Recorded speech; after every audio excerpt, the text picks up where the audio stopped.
Hello, I'm Kimberly Reynolds, one of the physiotherapists at the Performance Clinic and a yoga and Pilates instructor. Today I'm going to be showing you some of the Pilates movements for your hip and glute for stability, movement, control and a little bit of flexibility. Okay, in a Pilates body routine for the hips and glutes, we're going to be working kind of mainly around the stability around the pelvis, and then also for some strength and control in the legs here as well. So most of these exercises are kind of a clam variation. So we can start lying down, either using our arm as a little bit of support, or if you've got a block or a little bit of a cushion there, we can add that towards our head. We want to stack up through the body, stacking up through the shoulders and through the hips. Ideally, we want that nice straight back, so we want neutral posture, and then within that we want our knees bent. Knees will be approximately 90 degrees, hips about 45. We can flick our feet in the air just to see that the feet are in line with the rest of the body. So if this is comfortable in this position for the shoulder, we can hold it here, or if we want to make it a little bit harder, we can come up onto our elbow.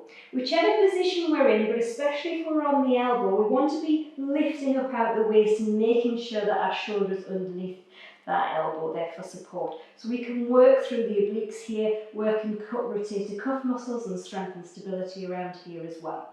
So gently drawing the ribs down, everything nice and aligned. Our level 1 in climb is we're keeping the feet together and we're just going to open up through the knees. This pelvis stays nice and level, so like you've got a rod through it, we're not shifting or rocking backwards.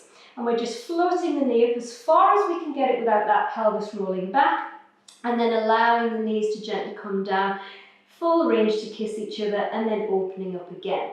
So you could do kind of as many as you like with these, as many as the body can tolerate without switching off, losing the waist and losing the control. We can hold it at the top, we can do it a little bit quicker. But on average, we want to be trying to aim for about 10 to 15 to begin with, and then maybe building up to a couple of sets. So this is clam level 1, just opening up and closing, either with the assistance of the arm and the elbow, or lying down nice and flat. I like to add a little bit extra for that extra support and control around the body.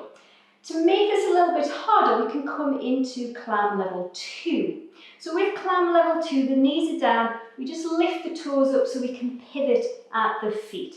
The feet stay up but still lifting up out the waist. And then from here we're doing the same action of opening up the knee, the feet and the heels will stay together, opening up as far as you can within the hips without losing the control through the back, and then allowing the knees to come all the way down again, kissing each other at the bottom before we repeat into that movement. Or you could follow with the breath, an inhale for one movement and an exhale for another. To make this a little bit harder and more challenging, we can then go on for a clam level 2 with a leg extension. So opening up the knee and then starting to keep the feet together, feel where the length of that thigh is, and then just start to extend that toe out all the way. So we get work through the quads, loads more control and stability around the hips. Allowing the foot to come back together to kiss each other, and then allowing the knees to draw down together. Again, we can do that really, really slow, holding each movement for a few seconds, or we can speed it up a little bit quicker. We're aiming for kind of, again, 10, 15, or a couple of sets of each. Adding on to this to make the challenge a little bit harder and work the hips a little bit more, we can stay up on this elbow and then just allow the knees to roll back a little bit so our thighs are now in line with the rest of the body. We can take this top leg and extend it out, but we're making sure that everything stays nice and stacked here as well. So we can stay down on the elbow if this is a little bit more comfortable, to just start to lift and abduct through the hip, keeping the waist lifted, drawing it up and down, or we can add a little bit more of a challenge here as well. From here we can come up into the arm. So again, the wrist is underneath the shoulder. We can start lifting up through the leg, or we can lift up a little bit higher. So we get core contraction of the glute med on the opposite side here, finding that position where the glutes are having to work to stabilise as we lift up and down through this leg here. You'll feel it in that top glute working as well. And then just to add on to this challenge, on a final extra exercise, we can add a little bit of adductors on this bottom side. So as the foot comes down here, we can balance and brace through the foot and then allow the knee to come up to kiss together using the adductors to come together. Slowly dropping it down, stability around the hip, core contraction on the opposite side, and lifting up the leg as well.